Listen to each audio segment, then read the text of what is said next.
aparecido en la charla de disfunción eréctil, donde dice la persona que lo envió que todo el grupo se había sentido muy aludido. Yo quiero agradecer la observación, yo la recibo con respeto, nunca ha sido mi intención. Esa conferencia lleva mucho tiempo y quizá de una manera de pronto equivocada, pero sin ninguna mala intención, porque si algo tengo yo es el respeto. Aparecen esas fotos, pero para mí con una sola observación respetuosa que se haga es suficiente para quitarlas, de tal manera que les quiero agradecer a ustedes la observación respetuosa que me han hecho y la recibo con mucho respeto y aprecio hacia ustedes y les pido disculpas en algún momento si porque esa no fue mi intención, pero les agradezco mucho la observación porque nunca nadie la había hecho y es válida y la agradezco muchísimo a ustedes esa observación. Buen día, iniciamos en vasectomía. El tema de, ¿me escuchan todos? Sí, doctor. Bueno, muchas gracias. El tema de planificación masculina es un tema amplio, muy interesante. Ustedes saben que la planificación es básica en una sociedad para el control tanto de natalidad como de los recursos económicos. Eso es más que un principio fundamental de la sociedad. Desafortunadamente, diría yo que no es bien utilizado todas esas proyecciones que se hacen y quizá uno se pregunta por qué unas tasas de natalidad tan grandes y una sociedad tan compleja como la que vivimos.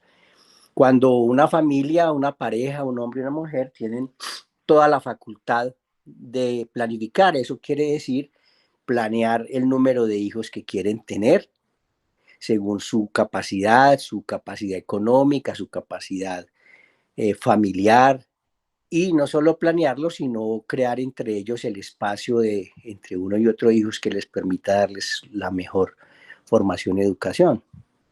Sin embargo, la planificación familiar en cuanto corresponde a la parte masculina es todavía muy precaria. Se considera que más de 50 millones de hombres utilizan han utilizado programas de vasectomía, pero eso prácticamente es menos del 5% de la población masculina mundial. En países como América Latina, los países del norte, básicamente Canadá y Estados Unidos son los países que tienen una mayor conciencia y una mayor prevalencia de vasectomía por 100.000 habitantes, yéndose Canadá a más de 20 por 100.000, yéndose Estados Unidos a, a más de 10, 15 por 100.000 de prevalencia, y siendo los países de América Latina mucho más baja. En especial en América del Sur, los países que quizás tengan más avance en cuanto a los programas de vasectomía están primero Brasil y luego Colombia. Afortunadamente, a pesar de ser tan precario todo, Brasil y Colombia son los países que más vasectomía posiblemente hacen en este momento. A nivel de América Latina estaría un poquito por encima los países de algunos países como Costa Rica, pero en general la vasectomía sigue siendo muy pobre y solamente tenemos una prevalencia de menos del 5% en países como Colombia. Esto pues hace crear muchos interrogantes de por qué razón, siendo programas del gobierno, programas del sistema de salud, sin costo, a cualquier nivel de atención, contributivo subsidiado, pues no es lo ideal, lo que quisiéramos tener el número de pacientes vasectomizados. De esa manera, la vasectomía siendo quizá el método de planificación integral de todos los métodos de planificación masculino y femenino, uno de los más, quizá el más efectivo, pues tiene una muy baja, muy baja porcentaje comparado con la ligadura femenina, la salpingectomía. La proporción depende de los países, pero uno ve cómo en los países desarrollados, especialmente los países europeos, los países del norte, Canadá, Estados Unidos, por cada ligadura femenina de trompas se hacen por cada ligadura. Por cada 8 ligaduras, perdón, más o menos se hacen 5 vasectomías.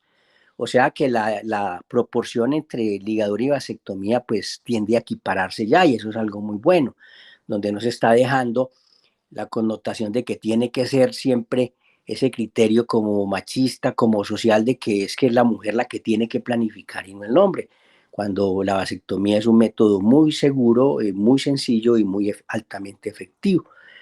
De esa manera, los países ya en vía de desarrollo tienen una desproporción grande. Supongamos en los países de Sudamérica, se hacen por cada 10 ligaduras de trompa, se hace un promedio de solo una vasectomía o menos, casi que por cada 20. Se hace por cada 20 ligaduras, se está haciendo una vasectomía. Hay algunos países que va la proporción hasta 1 por 30. Entonces se pregunta uno, ¿por qué mientras 30 mujeres se hacen una ligadura, solo un hombre se está haciendo una vasectomía? De esta manera hemos querido incorporar este tema que antes no se daba, tanto a ustedes como a los rotantes de urología, porque tiene una trascendencia, al parecer muy sencillo el tema, pero es un tema desde el punto de vista médico, social, familiar, muy importante para todos ustedes y para nosotros como docentes. Y si quiere, iniciemos, por favor. Bueno, ustedes, yo veo aquí, perdónenme bien la imagen.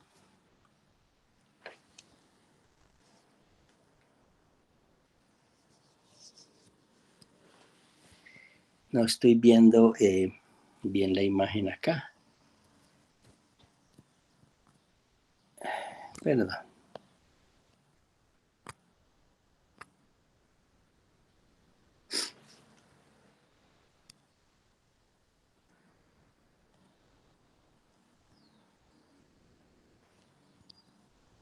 Bueno, ahora sí. Bueno, entonces aquí ven ustedes, primero como definición la vasectomía, pues ya lo dijimos, es un método de planificación efectivo, es quizá el modo más eficaz de anticoncepción, es un método ampliamente disponible y como método prácticamente definitivo. Como tal, la definición implica pues la oclusión, la ligadura, la sección, el corte y la coagulación de los deferentes. Básicamente, todas las técnicas lo que buscan es producir una sección, una interrupción de las vías de los conductos deferentes encargados de subir los espermatozoides para que hagan parte del contenido de las vesículas seminales y del líquido prostático. Sigamos.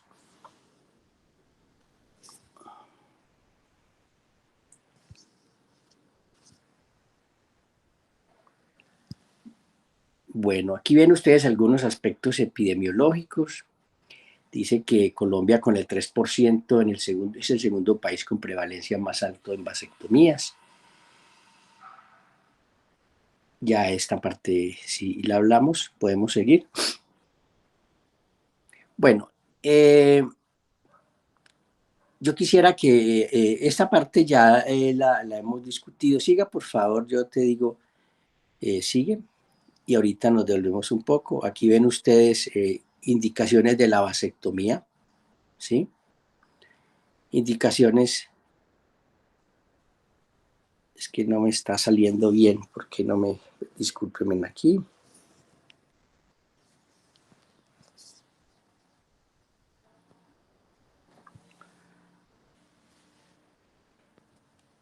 No me está saliendo bien acá.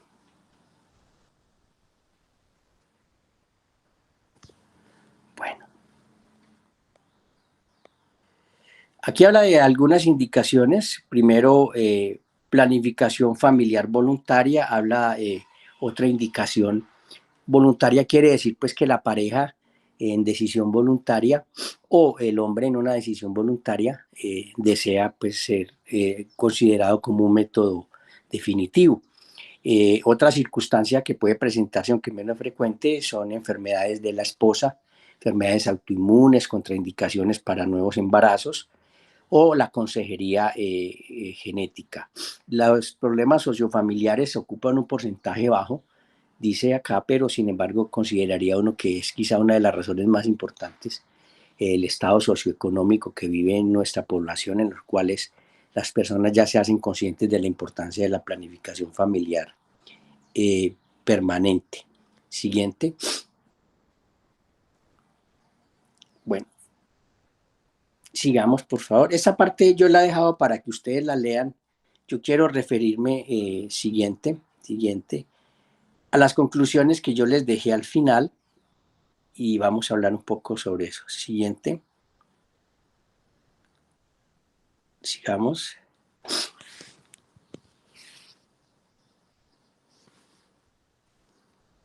Sigamos, por favor. Eso ahorita lo miramos, sigamos. Sí, eso ya lo pueden leer ustedes. Yo me voy a detener básicamente en la parte final donde voy a hacer un resumen de todo. Ahí está muy explicado pues la técnica, las complicaciones, las complicaciones más frecuentes, que aunque son algunas normas del posoperatorio.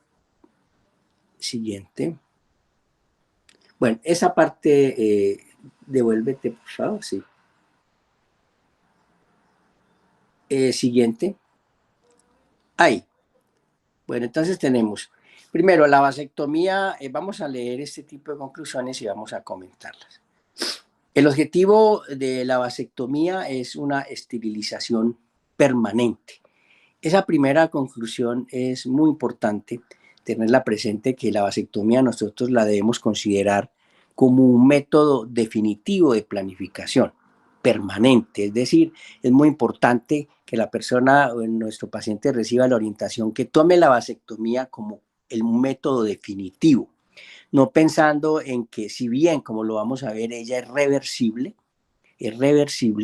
no vea la planificación con vasectomía como un método transitorio, es decir, que se opera, pero que dentro de un año o algo vuelve y me revierte, luego vuelve y me opere, ¿no? Que ojalá la persona tenga conciencia de que lo que desea es un método de planificación permanente y que se haga una vasectomía con ese criterio de una planificación permanente y no para estar pensando en recanalizarse. Segundo, es muy importante tener presente, ahora lo van a mirar ustedes, existen varias técnicas de vasectomía, pero básicamente todas son lo mismo. El objetivo básico de la vasectomía, como lo dijimos, es producir una interrupción en la vía de los conductos deferentes, pero ya técnicamente depende de quien la haga, como la quiera hacer. Hay personas que hacen una incisión en el rafe medio escrotal, ahí lo van a ver ustedes, en el rafe medio una incisión única y por ahí se localizan cada deferente, se corta, se secciona, se liga con una suturita, se coagulan los bordes y se interpone una fascia un poquito para que una parte quede más profunda y otra más arriba, de tal manera evitar así la posibilidad de una recanalización que puede ir entre el 0,5% hasta el 5% o más, dependiendo de la técnica que se haga. Pero esa es una técnica por incisión media. Otras personas, como yo, prefiero hacer una incisión de cada lado, una incisión escrotal pequeña de cada lado y hacerla pinzamiento, corte, sección, ligadura y coagulación con electrocauterio de cada deferente para tener la seguridad de que cada deferente quedó obliterado, ligado. Existe otra técnica que van a ver ustedes ahí, que es la técnica de Lee, que se hace con una pequeña pincita sin incidir la piel como lo hago yo. Esa técnica de Lee toma con una pincita especial a través de la piel, palpa el deferente superficial en la piel, lo toma y con una tijerita lo corta y le pasa una sutura. Para mí menos efectiva. Las vasectomías que yo he logrado apreciar que se han recanalizado, no de mi parte, sino en programas de planificación, cuando se hacen masivas y se hacen muchas con la técnica de Lee, me parece a mí que no quedan bien separados los conducticos y ellos se pueden reabsorber y pueden volver a recanalizarse. En la técnica que hacemos la mayoría, que es la técnica con incisión de cada lado, con incisión, donde uno ve el deferente directamente, lo corta, lo liga, lo coagula. Realmente yo en miles de vasectomías nunca he tenido una recanalización espontánea, que como lo digo va más o menos en el 0,5% de posibilidades, pero que si uno es cuidadoso y seguro de que lo está haciendo obliterando, coagulando, separando, interponiendo fascia, no va a ocurrir esta posibilidad. La tasa de éxito de la vasectomía, por favor, no, devuélvete por favor de donde estábamos inicialmente, en las conclusiones. Eso ahí, gracias. Es muy importante entonces, otro aspecto es la abstinencia sexual por una semana. Entonces vamos a plantear cuáles son los cuidados a tener y la orientación a los pacientes que van a ser llevados a vasectomía. Primero que todo, el paciente debe recibir una orientación muy importante de que la vasectomía es un método de planificación definitivo, que es quizá el mejor método de planificación. Segundo, decirle de que la vasectomía requiere un tiempo, es decir, eso quiere decir de que el paciente después de que es operado no puede tener inmediatamente actividad sexual sin protección. O sea que el paciente una semana va a estar sin actividad sexual y después de una semana puede tener su actividad sexual, la que él quiera, pero protegido con condón idealmente o con cualquier otro método de planificación su pareja, hasta 3 meses, donde después de 24 a 30 eyaculaciones o la presencia de un espermograma que diga que está azoospermico, es decir, sin células espermáticas, o para otros protocolos americanos, menos de 100.000 espermatozoides en el recuento total inmóviles. Bajo esas circunstancias se considera que la vasectomía es efectiva y ya no corre riesgos de embarazo. Pero es muy importante explicarle a nuestros pacientes de que se deben cuidar una semana después que inicien actividad sexual, deben cuidarse a partir de esa semana en adelante con otro método de planificación transitorio hasta que la asista a la consulta con un espermograma, idealmente que diga que está cero. La presencia de menos de 100.000 espermatozoides por reconteo total y inmóviles podría considerarse, sin embargo, yo por seguridad médico-legal prefiero de que el paciente a los 2 meses vuelva y me traiga un espermograma. Lógicamente, todo va a depender la rapidez de la reabsorción de los espermatozoides que quedaron arriba guardados antes de la cirugía y que tienen que ir lavando, digámoslo así, va a depender de la frecuencia con que el paciente tenga eyaculaciones. Entonces, entre más tenga, lógicamente, ese proceso va a ser más rápido. Pero considerando 2, 3 relaciones semanales, se calcula aproximadamente que en unos 3 meses ese paciente ya va a estar azoospermico. Por eso hablamos de que la esterilización no es inmediata y que se requieren entre 20 y 30 eyaculaciones.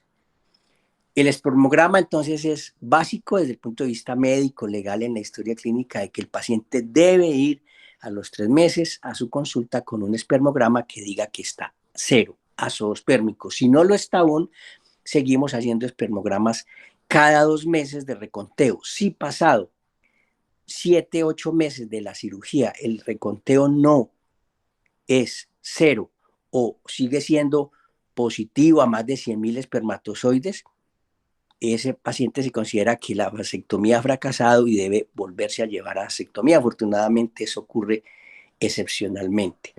Requiere protección por 3 meses y uno de los aspectos más importantes en la orientación del paciente es decirle a los pacientes que la vasectomía no está asociada ni con enfermedades de algún tipo como el cáncer, la enfermedad autoinmune, las enfermedades neurológicas, como en teoría algunos artículos muy esporádicos lo hayan hecho plantear, pero realmente no se ha documentado ni cáncer de próstata ni ningún tipo de estas situaciones se le pueden adjudicar de una manera fehaciente a un procedimiento de vasectomía.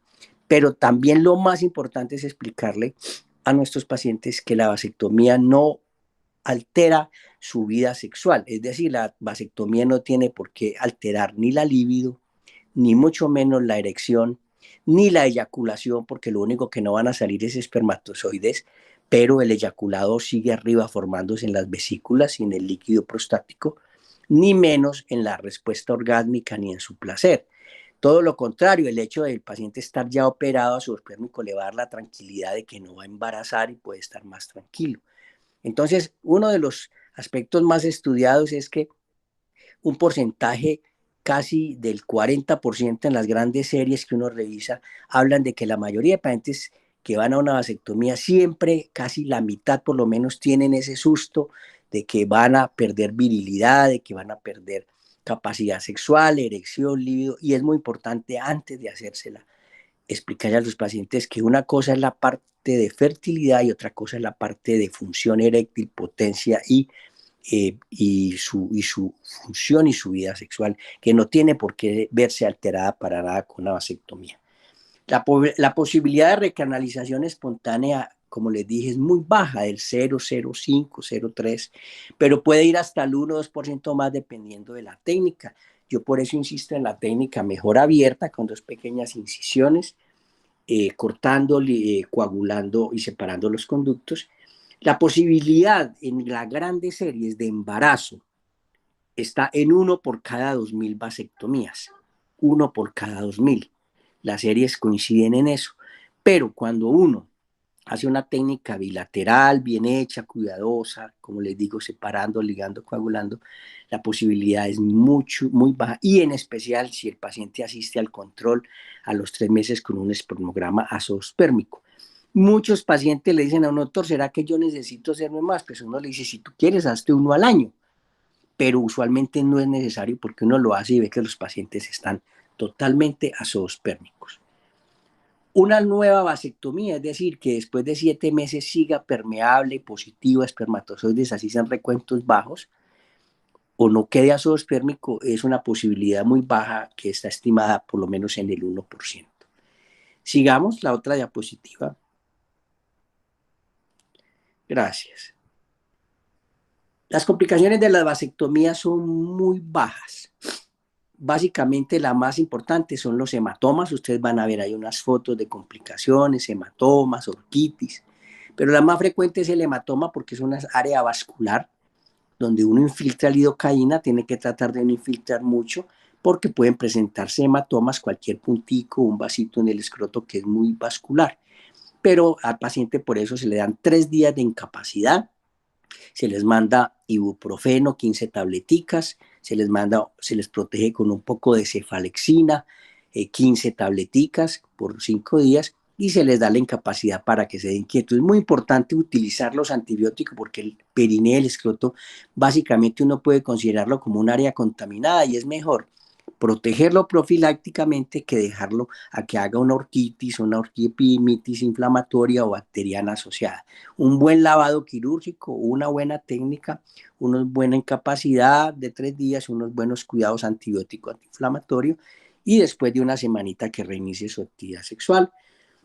Otro aspecto importante es que la vasectomía no necesita, como se podría creer, una anestesia general, y menos en estas épocas de COVID, en estas épocas de riesgos anestésicos inhalatorios. La anestesia local de un poquito de silocaína con epinefrina que sirva como vasoconstrictor, no aplicada en el cordón espermático, sino en la piel escrotal con una agujita de insulina, y a medida que vamos tomando el deferente inyectarlo, permite que el paciente, como les digo yo, usted va a sentir como una odontología, solamente que yo te jalo un poquito, te tracciono, pero si le duele, por favor, dígame, pero no se mueva brusco, tranquilo que vamos poco a poco haciéndola, y usualmente en 10 minuticos, 15, uno la ha logrado hacer sin ninguna complicación. La incapacidad laboral es de 3 días, recuerden siempre que la función sexual no se altera y que es un procedimiento para reproducción y no para modificar, dar o quitar deseo sexual, líbido, capacidad orgásmica, eyaculatoria, ni mucho menos. La libido, la erección, la eyaculación y el orgasmo no se altera, y siempre, por favor, recuerden a los pacientes de vasectomía decirles esto, porque a veces los pacientes no lo preguntan y se lo guardan, pero sabemos que más de la mitad de ellos en su interior tienen esa reserva, ese susto de que pueda ocurrir. Es muy importante informárselos. Siguiente, por favor.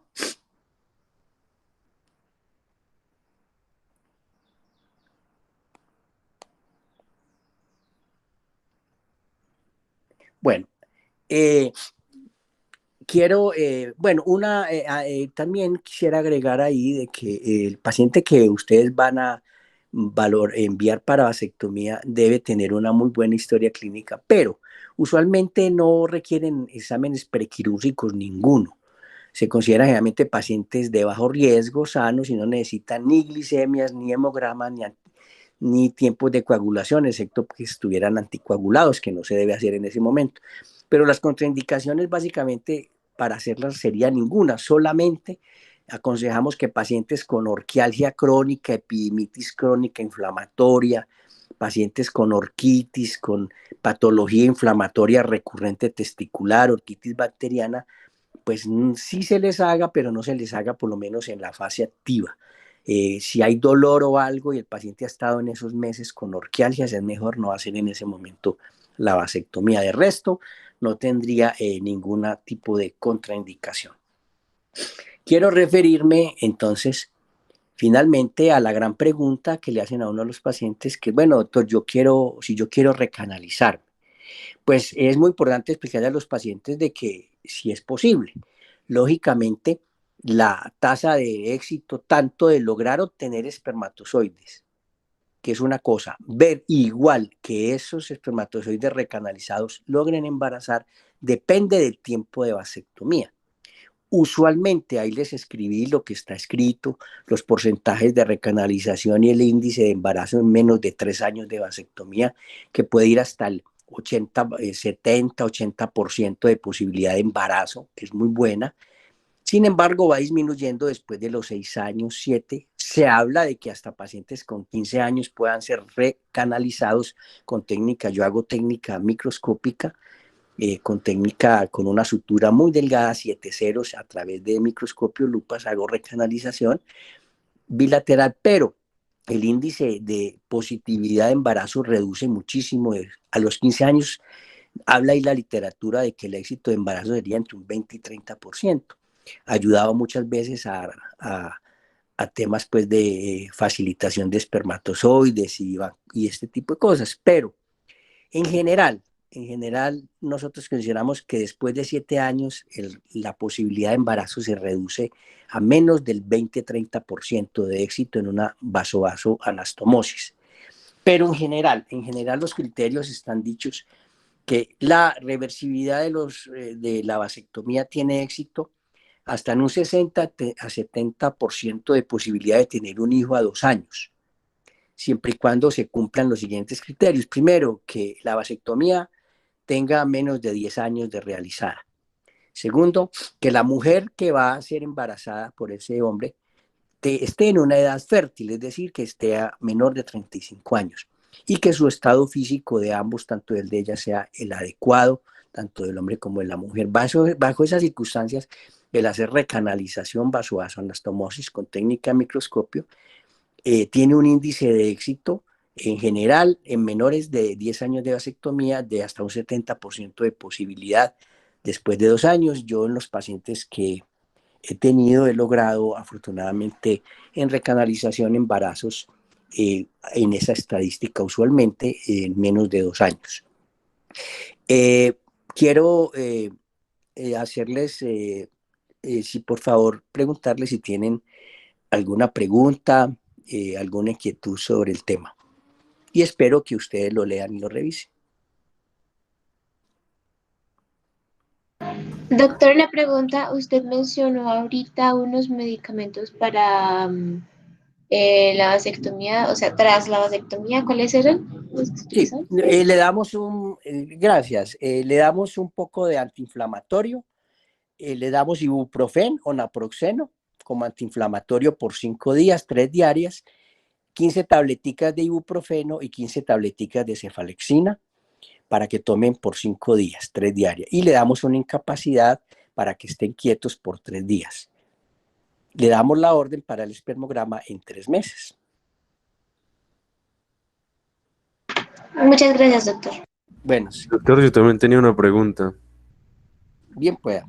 Eh, o sea, el hombre después de que se le hace la vasectomía, el testículo sigue produciendo esperma, ¿cierto? Sí, exacto. Sí, gracias por esa observación. El testículo sigue produciendo los espermatozoides, pero ellos empiezan a reabsorberse en solos. El mismo testículo los va reabsorbiendo y se va frenando la producción retrogradamente hasta que el epitelio ya no vuelve a producirlos. Cuando uno toma biopsias en los pacientes vasectomizados, se da cuenta que ha ocurrido un proceso como de atrofia del epitelio seminífero.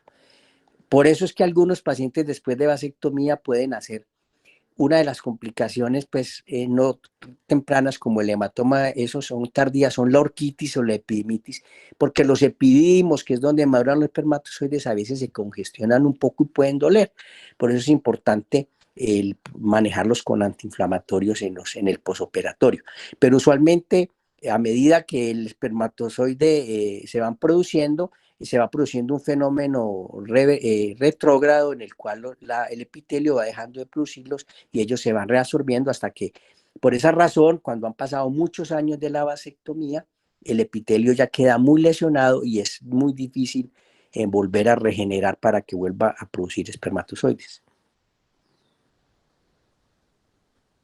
Listo, doctor. Y durante cada acto sexual que tenga esta persona después de hacerse la vasectomía, al llegar al clímax o a la eyaculación sin el esperma, el testículo igual generaría como esa descarga, pero no llegaría hasta los conductos deferentes. O sea, se congestionaría en el momento en el que la persona tiene... Sí, ten presente que, como lo hemos dicho en fisiología, el líquido seminal se produce en su gran proporción arriba en las vesículas, en la próstata y en las glándulas periuretrales. El componente de los deferentes es mínimo. Es decir, básicamente el líquido seminal se sigue produciendo igual, el paciente eyacula igual, siente el mismo placer, elimina, digamos, eyacula el mismo volumen eyaculatorio, solamente que no va a tener contenido de células espermáticas. Pero el semen sigue produciéndose igual en las vesículas, en la próstata y sale. Después del proceso de lavado de 3 meses va a salir cero, pero el líquido sigue siendo la misma cantidad, con el mismo placer, con el mismo fenómeno eyaculatorio. La diferencia es que sale sin células espermáticas que embaracen. ¿De acuerdo? Listo, doctor, sí. Muchas gracias. Bueno, Miguel. ¿Alguna otra pregunta? Bueno, les agradezco mucho entonces la atención. El coordinador de ustedes, el líder del grupo de coordinación, tiene las otras conferencias. Vamos a revisar luego torsión escroto agudo, es muy lindo el tema. Vamos a revisar también infecciones de vías urinarias, ya disfunción eréctil ya lo vimos, y vamos a revisar masas inguinoescrotales. Un abrazo y buen día para todos y muchas gracias. Gracias, doctor. Felicidades. Bueno, a ustedes muy amables, muchas gracias, buen día. Gracias, doctor. Bueno, a ustedes muchas gracias por la colaboración. Gracias, doctor. Gracias, doctor. Gracias, doctor.